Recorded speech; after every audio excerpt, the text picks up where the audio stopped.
السلام علیکم ورحمۃ اللہ وبرکاتہ۔ کیسے ہیں آپ سب؟ امید کرتی ہوں آپ سب صحت اور ایمان کی بہترین حالتوں میں ہوں گے۔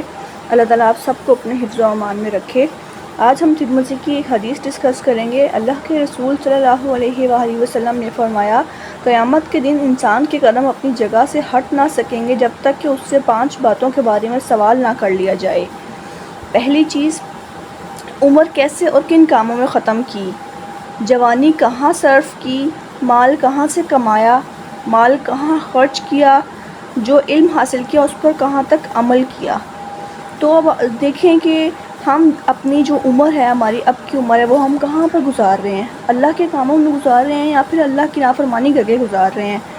جوانی ہے، جسٹ امیجن کریں کہ خوبصورتی ہے، جوانی ہے، صحت مندی ہے، دنیا کی ہر نعمت آپ کے پاس ہے، لیکن آپ پھر بھی اگر اللہ کی اطاعت میں اپنے سر جھکائے ہوئے ہیں، اللہ تعالیٰ کی نافرمانی سے دور ہیں، تو یہ کتنا سکون آپ کو دے گی یہ بات، اور اللہ تعالیٰ کی رضا آپ کو ملی ہوئی ہے، اللہ کا قرب حاصل ہے، تو اس پہ اللہ کا شکر ادا کریں۔ اور مال کہاں سے کمایا، یعنی کہ حلال حرام میں فرق، کہ مال کو ہمیشہ حلال طریقے سے کمائیں گے تو دل میں کتنی سیٹسفیکشن ہوگی، اللہ تعالیٰ کی محبت میں اضافہ ہوگا، اور جب ہم اسی مال کو اللہ کی راہ میں خرچ کریں گے پھر تو اور بھی مزہ آئے گا۔ اور لاسٹ چیز ہے کہ جو علم حاصل کیا اس پر کہاں تک عمل کیا، کیونکہ علم حاصل کرنے کے بہت سے مقاصد ہو سکتے ہیں۔ کوئی کسی کو کسی کو جو ہے سمجھ لیں کہ کسی کو اپنے آپ کو سپیریئر سمجھنے کے لیے کچھ علم حاصل کر سکتے ہیں، کوئی مشہور ہونے کے لیے کر سکتا ہے، کوئی اس لیے کر سکتا ہے کہ میری دادا گیری رہے، سب لوگ مجھ سے نیچے رہیں اور میں استاد بن جاؤں، معلم بن جاؤں، اور کسی کا یہ بھی ہو سکتا ہے کہ میں اپنی اصلاح کروں۔ تو ہر کسی کا ویو پوائنٹ ڈفرینٹ ہوتا ہے۔ ہم نے اپنا ویو پوائنٹ اس چیز کو لانا ہے کہ ہم نے اپنی اصلاح کرنی ہے، اپنے اندر جو غلطیاں ان کی اصلاح کرنی ہے ہر چیز میں، بے شک وہ مال ہو، جوانی ہو، علم ہو یا عمر ہو، کسی بھی چیز میں،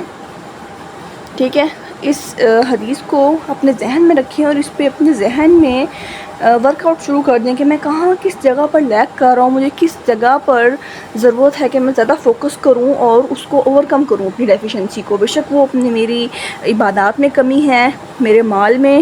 زیادتی ہے، یا میرے علم کی حاصل کرنے کی وجہ میں ہے، ٹھیک ہے۔ اس کے بعد دوسری چیز ایک یہ ہے کہ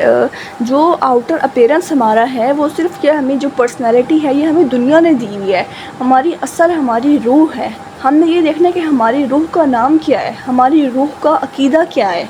اپنی روح پر کام کرنا شروع کر دیں، کیونکہ ایکسٹرنل اپیرنس جو ہم لوگوں کی ہے وہ تو ہم نے صرف خود اڈاپٹ کی ہوئی ہے، یا پھر ہماری سوسائٹی نے ہمیں یہ کہا ہے کہ آپ کا نام یہ ہے، آپ کا ریلیجن یہ ہے، آپ اس گھر سے تعلق رکھتے ہیں، آپ کی کاسٹ یہ ہے، لیکن جو ہماری روح ہے اس کا صرف ہمیں پتہ ہے، اس کی غلط باتیں اچھی باتیں ساری ہمیں پتہ ہے۔ تو ہم نے کیا کرنا ہے کہ ہم نے اپنی روح پہ کام کرنا سٹارٹ کرنا ہے، اس کو ایک پاکیزہ روح بنانا ہے، کہ جب ہماری روح نکلے ہمارے جسم سے تو اللہ تعالیٰ یہ کہیں کہ یہ پاکیزہ روح ہے، میرے بندے کی پاکیزہ روح ہے یہ، بجائے اس کے کہ اگر ہم غلط کام نافرمانی کریں اللہ تعالیٰ کی تو فرشتہ یہ کہیں گے کہ یہ تو خبیث روح ہے۔